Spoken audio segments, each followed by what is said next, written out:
100 വർഷം തികയുന്ന സമയത്ത് തുടങ്ങിയതാണ് ഈ രീതിയിലുള്ള റസൂലിനെ ഡിഫെയിം ചെയ്യാനുള്ള പിന്നെ റസൂൽ സല്ലല്ലാഹു അലൈഹി വസല്ലമയെ ഒരു ഫ്രോഡായി ചിത്രീകരിക്കാനുള്ള ഈ പരിശ്രമം അന്ന് തുടങ്ങിയതാണ്. അന്ന് തുടങ്ങുന്നു എന്ന് പറയുമ്പോൾ സ്വാഭാവികമായും അന്നുണ്ടായിരുന്ന ഒരു പിന്നെ പൊളിറ്റിക്കൽ ആയിട്ടുള്ള റിലീജിയോ പൊളിറ്റിക്കൽ ആയിട്ടുള്ള പിന്നെ കോൺടെക്സ്റ്റ് നമ്മൾ നോക്കുകയാണെങ്കിൽ ക്ലൈമറ്റ് നോക്കുകയാണെങ്കിൽ അന്നുണ്ടായിരുന്നത് പിന്നെ അറബ് മുസ്ലിങ്ങളും അതുപോലെ തന്നെ ഈ പറയുന്ന അന്നുണ്ടായിരുന്ന ബൈസാന്റിയൻ ക്രിസ്ത്യൻ എംപയറും തമ്മിലുള്ള ഒരു ഈ റിലീജിയോ പൊളിറ്റിക്കൽ ആയിട്ടുള്ള ഒരു ക്ലൈമറ്റ് ഒരു കോൺഫ്ലിക്റ്റ് ആയിരുന്നു അന്നുണ്ടായിരുന്നത്. അപ്പോൾ സ്വാഭാവികമായും ഈ അറബികളുടെ ഈ അന്നത്തെ അറബികൾ എന്ന് പറയുന്ന മുസ്ലിങ്ങളുടെ അവർ പ്രവാചകനായി വിളിക്കുന്ന ആളെ ഒരു ഫ്രോഡായി ചിത്രീകരിച്ച് കഴിഞ്ഞാൽ അല്ലെ അയാൾക്ക് എപ്പിലെപ്സി ഉണ്ട് അല്ലെങ്കിൽ അയാൾക്ക് മാനസിക വിഭ്രാന്തി ഉണ്ട് എന്ന് പറഞ്ഞു കഴിഞ്ഞാൽ കുറച്ചുകൂടി എളുപ്പമായില്ലേ എന്നുള്ള നിലക്കാണ് അന്ന് ബൈസാന്റിയൻ ഹിസ്റ്റോറിയൻ ആയിട്ടുള്ള തിയോഫൈനാണ് ആദ്യമായിട്ട് റസൂൽ സല്ലല്ലാഹു അലൈഹി വസല്ലമക്ക് എപ്പിലെപ്സി ഉണ്ട് എന്ന് പറഞ്ഞിട്ടുള്ളത്. അന്ന് അദ്ദേഹം ഇത് പറഞ്ഞു എന്നുള്ളത് പിന്നെ ഞാൻ പറഞ്ഞ അന്ന് തുടങ്ങിയതാണ്. ഈ ഓറിയന്റലിസ്റ്റുകളായിട്ടുള്ള ഈ പറയുന്ന ആളുകൾ അന്ന് തുടങ്ങിയതാണ്. പിന്നീട് ഇത് ഇസ്ലാമിന്റെ പ്രൊഫറ്റിനെ അല്ലെങ്കിൽ മുസ്ലിങ്ങളുടെ പ്രവാചകനെ നിന്ദിക്കാൻ വേണ്ടിയുള്ള പരിശ്രമത്തിന്റെ ഭാഗമായി റസൂൽ സല്ലല്ലാഹു അലൈഹി വസല്ലമയെ നിന്ദിക്കാൻ വേണ്ടിയുള്ള പരിശ്രമത്തിന്റെ ഭാഗമായി ഓറിയന്റലിസ്റ്റുകളായിട്ടുള്ള ആളുകൾ പലയിടങ്ങളിൽ യൂസ് ചെയ്ത് നമുക്ക് കാണാൻ പറ്റും. ഹംഫ്രി പ്രീഡോനെ പോലെയുള്ള അതുപോലെ തന്നെ ഗുസ്താവ് വെയിലിനെ പോലെയുള്ള ആളുകൾ ഇവരൊക്കെ ഈ രീതിയിൽ പ്രവാചകന് എപ്പിലെപ്സി ഉണ്ടായിരുന്നു എന്ന് പറഞ്ഞ ആൾക്കാരാണ്. അതിൽ തന്നെ നമ്മൾ നോട്ട് ചെയ്യുന്ന ഒരു കാര്യം വില്യം മൂറിനെ പോലെയുള്ള വില്യം മൂർ എന്ന് പറയുമ്പോൾ സ്കോട്ടിഷ് ഓറിയന്റലിസ്റ്റ് ആണ്. അദ്ദേഹത്തിന്റെ ലൈഫ് ഓഫ് മഹമ്മദ് എന്ന് പറയുന്ന ഒരു പുസ്തകമുണ്ട്. അദ്ദേഹത്തിന്റെ ഈ പുസ്തകത്തിൽ അദ്ദേഹം പിന്നെ സീറ ഗ്രന്ഥങ്ങളെ ഉദ്ധരിച്ചുകൊണ്ട് റസൂലിന് എപ്പിലെപ്സി ഉണ്ട് എന്ന് പറയാൻ ശ്രമിക്കാൻ ഇദ്ദേഹം നമ്മൾ നോട്ട് ചെയ്യുന്ന ഇദ്ദേഹം ഒരു സ്കോട്ടിഷ് ഓറിയന്റലിസ്റ്റ് ആണ്. അപ്പോൾ ഇദ്ദേഹം ചെയ്തതെന്ന് വെച്ച് കഴിഞ്ഞാൽ അദ്ദേഹത്തിന്റെ പുസ്തകത്തിൽ ലൈഫ് ഓഫ് മുഹമ്മദ് എന്ന് പറയുന്ന പുസ്തകത്തിൽ നമുക്ക് കാണാൻ പറ്റും റസൂൽ സല്ലല്ലാഹു അലൈഹി വസല്ലമയുടെ ജീവിതത്തിൽ വളരെ ചെറിയ പ്രായത്തിൽ തന്നെ നടന്ന ഒരു സംഭവമുണ്ട്. നമുക്ക് എല്ലാവർക്കും സീറ പിന്നെ വായിച്ച അല്ലെങ്കിൽ സീറ കേട്ട ആളുകൾക്ക് അറിയുന്ന ഒരു റസൂലിന്റെ ജീവിതത്തിൽ നടന്ന ഒരു സംഭവമാണ്. റസൂലിന്റെ ജീവിതത്തിൽ 3-4 വയസ്സ് പ്രായമുള്ള ഒരു സമയത്ത് റസൂലിനെ നമുക്കറിയാം ഉമ്മ ആമിന ബീവി റസൂലിനെ പ്രസവിച്ച ശേഷം മുലയൂട്ടാൻ വേണ്ടി ഹലീമ ബീവിക്ക് ഏൽപ്പിക്കുന്നുണ്ട്. അപ്പോൾ അതിന് പല കാരണങ്ങളുണ്ടായിരുന്നു. അന്ന് മക്കയിൽ അങ്ങനെയുള്ള ഒരു സിസ്റ്റം നിലവിലുണ്ടായിരുന്നു. മക്ക എന്ന് പറയുമ്പോൾ അത് ഒരുപാട് പേര് കച്ചവട സംഘങ്ങൾ അങ്ങോട്ടും ഇങ്ങോട്ടും വരുന്ന അവർ തമ്പടിക്കുന്ന കച്ചവടം ചെയ്യുന്ന ഒരു ടൗൺ ഒരു സിറ്റി എന്നൊക്കെ പറയാൻ പറ്റുന്ന ഒരു സ്ഥലമാണ് മക്ക എന്ന് പറയുമ്പോൾ. അപ്പോൾ ഈ മക്കയിൽ നിന്ന് പിന്നെ അവിടെ സ്വാഭാവികമായും ഇൻഫെക്ഷൻസും കാര്യങ്ങളും രോഗങ്ങളൊക്കെ പടരാനുള്ള ചാൻസ് ഉണ്ട്. കുട്ടികളാകുമ്പോൾ അവർക്ക് രോഗം പടർന്നു കഴിഞ്ഞാൽ ഇന്നത്തെ കാലം പോലെയല്ല അന്ന് അതിനുള്ള എയിൽമെന്റ്സ് അതിനുള്ള ട്രീറ്റ്മെന്റ് ഒരു പക്ഷേ കൃത്യമായി ഉണ്ടായിക്കൊള്ളുന്നില്ല. അപ്പോൾ അങ്ങനെയുള്ള ശിശു മരണങ്ങളും കാര്യങ്ങളൊക്കെ ഉണ്ടാവും. അപ്പോൾ ഇങ്ങനെയുള്ള ഇൻഫെക്ഷൻസും കാര്യങ്ങളൊക്കെ ഇല്ലാതിരിക്കാൻ അതുപോലെ തന്നെ കുറച്ചുകൂടി ഒരു കാം ആൻഡ് ക്വയറ്റ് ആയിട്ടുള്ള എൻവയൺമെന്റ് കിട്ടാൻ വേണ്ടി ഇങ്ങനെയുള്ള സിറ്റീസിൽ നിന്ന് കുട്ടികളെ ഈ ഗ്രാമങ്ങളിലേക്ക് പിന്നെ ഈ പറഞ്ഞ പോലെ ഹലീമ ബീവിക്ക് കൊടുത്തതുപോലെ കുട്ടികളെ അങ്ങോട്ട് കൊടുക്കുന്ന മുലയൂട്ടാൻ വേണ്ടി കൊടുക്കുന്ന ഒരു സംവിധാനം അന്നുണ്ടായിരുന്നു. അപ്പോൾ റസൂൽ സല്ലല്ലാഹു അലൈഹി വസല്ലം പിന്നെ ആ ചെറിയ മുഹമ്മദ് എന്ന് പറയുന്ന ബാലൻ പിന്നെ ആമിന ബീവി ഹലീമ ബീവിയെ ഏൽപ്പിക്കാൻ അപ്പോൾ ചെറുപ്പത്തിൽ തന്നെ ഏൽപ്പിക്കുന്നു. അങ്ങനെ ഹലീമ ബീവി 2 വയസ്സ് പ്രായമായപ്പോൾ മുഹമ്മദ് നബി ഹലീമ ബീവിയുടെ കൂടെയായി ഹലീമ ബീവി മുഹമ്മദ് നബി സല്ലല്ലാഹു അലൈഹി വസല്ലമയെ മുലയൂട്ടുന്നുണ്ട്. അതിനുശേഷം 2 വയസ്സ് പ്രായമായ സമയത്ത് സ്വാഭാവികമായും അന്നത്തെ പിന്നെ അവസ്ഥയനുസരിച്ച് കുട്ടിയെ തിരിച്ചേൽപ്പിക്കുകയാണ് ചെയ്യുക.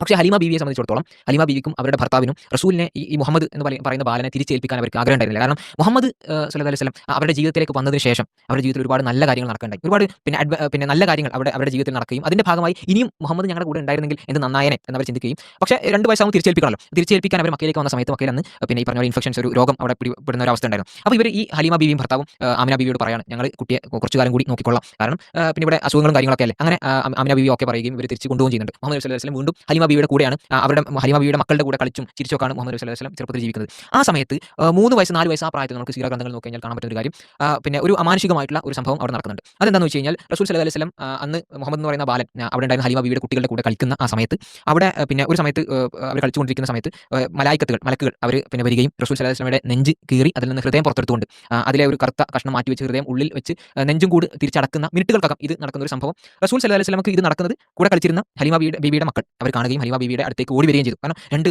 പിന്നെ അപരിചിതരായിട്ടുള്ള ആളുകൾ ഇതുവരെ അവർ കണ്ടിട്ടില്ലാത്ത ആളുകൾ വന്നിട്ട് ഇങ്ങനെ ഒരു പ്രവൃത്തി ചെയ്യുന്നത് അവർ കാണാൻ.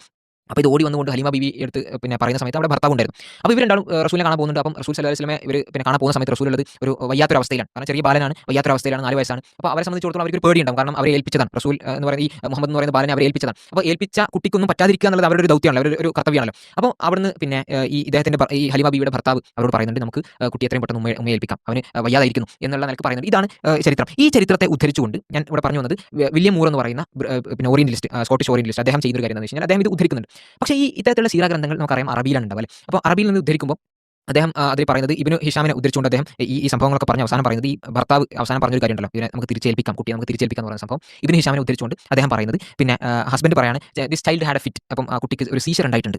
എന്നിട്ട് അതിന്റെ അറബിയൊക്കെ അവിടെ കൊടുത്തിട്ടുണ്ട്. ഉമീബ് എന്ന് പറഞ്ഞിട്ട് അറബി വേർഡ് ഉദ്ധരിക്കാം. അപ്പം ഇത് ഉദ്ധരിച്ചുകൊണ്ട് അദ്ദേഹം ഈ ലൈഫ് ഓഫ് മുഹമ്മദ് എന്ന് പറയുന്ന അദ്ദേഹത്തിന്റെ പുസ്തകം. പ്രിയമുള്ള സുഹൃത്തുക്കളെ, അൺമാസ്കിംഗ് അനോമലീസ് പതിവ് പോലെ ഒരു വൻപൻ കള്ളവുമായി രംഗത്ത് വന്നിരിക്കുകയാണ്. അതായത് നബിയുടെ വിമർശകർ അദ്ദേഹത്തിന് എപ്പിലെപ്സി ചുഴലി രോഗം ഉള്ളതായിട്ട് ആരോപിക്കുന്നു എന്ന്. എൻ്റെ ഓർമ്മയിൽ എൻ്റെ പഠനത്തിൽ അങ്ങനെ ഞാനൊന്നും കണ്ടിട്ടില്ല. പിന്നെ എന്തിനാണ് അൺമാസ്കിംഗ് അനോമലീസ് ഇത്തരത്തിൽ ഒരു വർത്തമാനം പറയുന്നത്? ഇത് ആടിനെ പട്ടിയാക്കുന്ന വിദ്യയാണ്. യഥാർത്ഥത്തിലുള്ള ആരോപണം നബിക്ക് എപ്പിഫീനിക് എക്സ്പീരിയൻസ് ഉണ്ടായിരുന്നു എന്നാണ്, അല്ലാതെ എപ്പിലെപ്സി ഉണ്ടായിരുന്നു എന്നല്ല. എപ്പിഫീനിക് എക്സ്പീരിയൻസ് ഉണ്ടായിരുന്നു എന്ന വാദത്തെ ഖണ്ഡിക്കാൻ എളുപ്പമല്ല. അതിന് ശക്തമായ തെളിവാണ് ഖുർആൻ. എങ്ങനെയാണ് ഖുർആൻ ഉണ്ടായത്? ഗ്രന്ഥമായി ഇറക്കി തന്നതാണോ? അല്ല. ജിബ്രീൽ മാലാഖ നബിയെ കാലാകാലങ്ങളിൽ സന്ദർശിച്ചു പറഞ്ഞു കൊടുത്തവയാണ് ഖുർആൻ. അപ്പം ഇല്ലാത്തതിനെ കേൾക്കുന്നു, കാണാത്തതിനെ കാണുന്നു. ഇല്ലാത്തത് ഏതാണ്? ജിബ്രീൽ. അതിനെ കാണുന്നു. എന്താ കേൾക്കുന്നത്? ഖുർആൻ കേൾക്കുകയാണ്. ഇത് എപ്പിഫീനിക് എക്സ്പീരിയൻസ് എന്നാണ് ഡോക്ടർ മുഹമ്മദ് അലി അദ്ദേഹത്തിൻ്റെ മുഹമ്മദ് എന്ന മനുഷ്യൻ എന്ന പുസ്തകത്തിൽ വളരെ വ്യക്തമായി ദിവ്യാനുഭവങ്ങളുടെ മനഃശാസ്ത്രം എന്ന ഖണ്ഡികയിൽ വിശദീകരിച്ചു പറയുന്നത്. ഇത് എപ്പിലെപ്സി അല്ല. എപ്പിലെപ്സി എന്ന് പറഞ്ഞു കഴിഞ്ഞാൽ അത് ചുഴലി രോഗം, കൈകാലുകൾക്ക് തളർച്ചയുണ്ടായി തളർന്നു വീട് പോകുന്ന ഒരു രോഗം. ആ രോഗം മുഹമ്മദ് നബിക്ക് ഉണ്ടായിരുന്നതായിട്ട് ആരെങ്കിലും ആരോപിച്ചതായി എൻ്റെ ഓർമ്മയിൽ, എൻ്റെ ശ്രദ്ധയിൽ ഇതുവരെ പെട്ടിട്ടില്ല. ഉണ്ടെങ്കിൽ തന്നെയും അതൊരു വിഷയമേ അല്ല. ആ രോഗം ആർക്കും ബാധിക്കാം, എനിക്കും ബാധിക്കാം. ആർക്കും ബാധിക്കാവുന്ന ഒരു രോഗമാണ്. ഏത് പ്രായത്തിലും ബാധിക്കാവുന്ന ഒരു രോഗമാണത്. അതല്ല ഇവിടെ വിഷയം. വിഷയം അദ്ദേഹത്തിന് എപ്പിഫീനിക് എക്സ്പീരിയൻസ് ഉണ്ടായിരുന്നു എന്നുള്ളതാണ്. എപ്പിഫീനിക് എക്സ്പീരിയൻസ് ഇല്ല എന്ന് തെളിയിക്കാൻ പറ്റില്ല. അതുകൊണ്ട് ഉന്നയിക്കപ്പെടാത്ത ഒരു ആരോപണം അൺമാസ്കിംഗ് അനോമലീസ് അവർ തന്നെ ഉന്നയിച്ചുകൊണ്ട് ഇല്ലാത്ത പട്ടിയെ കല്ലെറിയുന്നു എന്നേ ഉള്ളൂ. എന്തിനാണ് എങ്ങനെ മതം വളർത്തുന്നു എന്നാണ് എനിക്ക് മനസ്സിലാകാത്തത്. ഇതിൻ്റെ വല്ല കാര്യവുമുണ്ടോ? നബിക്ക് മിഥ്യാഭ്രമം ഉണ്ടായിരുന്നു. അത് മതത്തിൻ്റെ വെളിയിൽ നിന്ന് വിമർശനാത്മകമായ കാര്യങ്ങളെ നോക്കിക്കാണുന്നവർക്ക് എളുപ്പം മനസ്സിലാകും. നിങ്ങളുടെ കയ്യിലിരിക്കുന്ന ഒരു ഗ്രന്ഥമുണ്ടല്ലോ, ഖുർആൻ. ഇത് എഴുതപ്പെട്ടതല്ല, ഇത് രചിക്കപ്പെട്ടതല്ല, ഇത് കേൾക്കപ്പെട്ടതാണ്. കേൾക്കപ്പെട്ടതിനെ പിന്നീട് പകർത്തിയതാണ് എന്നാണ് നിങ്ങളുടെ കഥ. ആ കഥയുടെ അടിസ്ഥാനത്തിൽ അതാണ് എപ്പിഫീനിക് എക്സ്പീരിയൻസ്. മാലാഖ വന്നു, സംസാരിച്ചു. രണ്ട് ക്രിയ. ഒന്ന് മാലാഖ. ഇല്ല, അങ്ങനൊരു സാധനമേ ഇന്നുവരെ ആരും കണ്ടിട്ടില്ല. അതിനു മുമ്പും കണ്ടതായിട്ട് ചരിത്രപരമായ രേഖകളില്ല.